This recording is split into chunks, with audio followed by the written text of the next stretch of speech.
Yo, what's good? You're 413 here back in the day, and today, guys, I want to talk about this brand new spotlight car here in Forza Motorsport 7.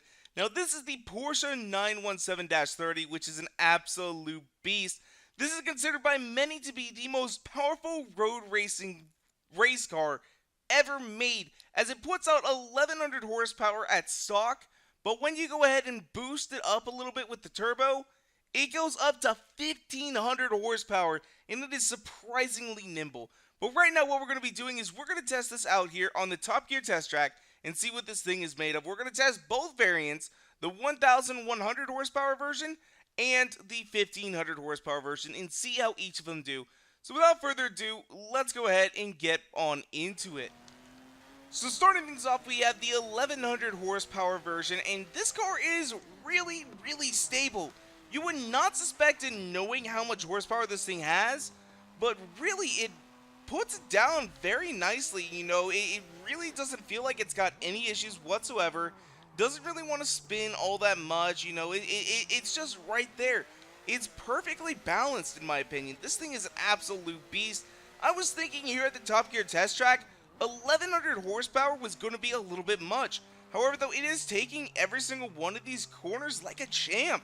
It is really remarkable. Now, as we come here onto this straightaway, you're actually going to notice we're not going to quite hit 150 miles per hour, but we almost make it. We almost make it, and that's insane too. That is so quick, because this car, when you're driving it, actually feels relatively slow. I mean, it doesn't feel sluggish by any means, but you know, comparatively to like other cars with 1,000 plus horsepower, this thing doesn't really necessarily feel like it's got 1,000 horsepower, because when I think of a 1,000 horsepower monster, I start thinking of, like, you know, just sliding all over the place. But this car, it's just right there. It's on it. It does what you expect it to. And honestly, I'm really happy for that. This Porsche, I love it. I really do. Here we go. Final corner and across the line with a 107.619. Will 1,500 horsepower be able to beat it, or will it be too much for the Porsche 91730? Let's go ahead and find out now. Alright, so we're now going into the upgrade shop.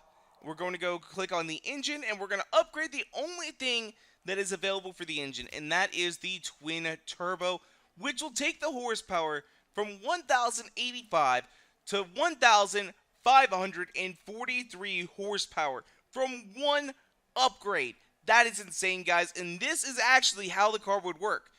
Under regular boost, it would only produce this 1,085-ish horsepower. But then, when you put it under maximum boost, it would put out 1,500 horsepower. Now, in my opinion, I feel like the 1,500 horsepower would be good for something like Le Mans, but here at the test track, I don't know, but let's find out. Alright, so here we have the 1,500 horsepower variant of this Porsche 917-30. And the thing is, though, is it's honestly still very stable. There's only one thing I don't really like about this car, and that is second gear. And I feel like that could be fixed if you have gearing options available for this, because as you guys will notice right here, I'm just going to go ahead and test it. But when you get up to about midway through your range on second gear, it just goes. Like, it just sort of is like, hey, I'm a little crazy. You don't want to, you got to hold me back just a little bit. You got to hold me back just a little bit. Like, let's see right here. You know, we're on, and then, boom, it just goes. It's just like, I'm out of here. See you later.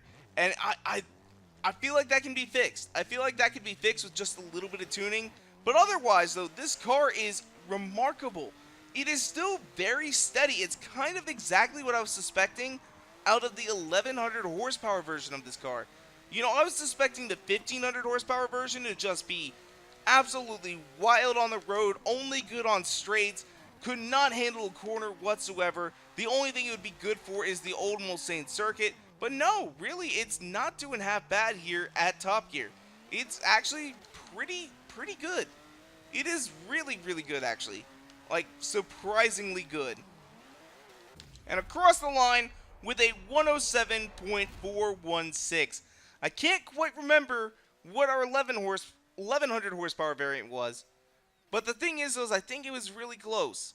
I think this may be just slightly quicker. So in all actuality, I feel like if you were to use the 1100 horsepower one, you might be able to inch out a better time as you have more control on it. But when you're using the 1500 horsepower car, I feel like if you're going around those corners, you have to be a little bit more careful. So you're trying to pull back a little bit from getting the best possible time. And I feel like it's a little bit more restrictive. I feel like it may be just a little bit more restrictive.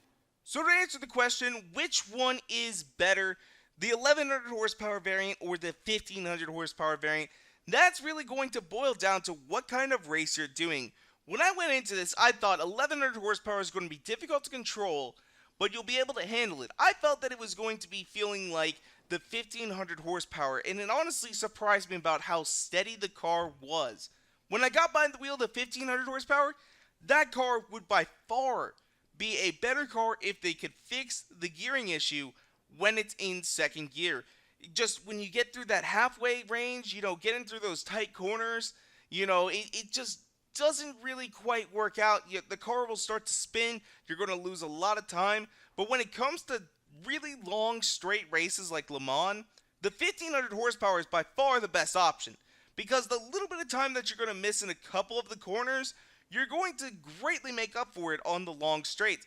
But when it comes to tighter races like the Top Gear test track, I feel like the 1100 horsepower variant is going to be where you have your advantage because it's steady under second gear, which is the gear that you're probably going to be staying in for most of the race around the corners.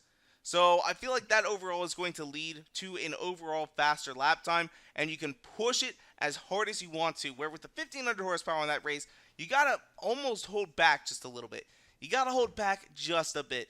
So, but anyway, though, that's what we're going to go and wrap things up for today. If you guys want to, you can follow me on Twitter and Instagram at twitter.com/Garrett413 and Instagram.com/Garrett413. And if you guys like this video, go and make sure to hit that like button down below for us, because you guys already know your support is so greatly appreciated. And make sure to subscribe for videos coming out all the time. And thank you guys so much for watching. Peace out.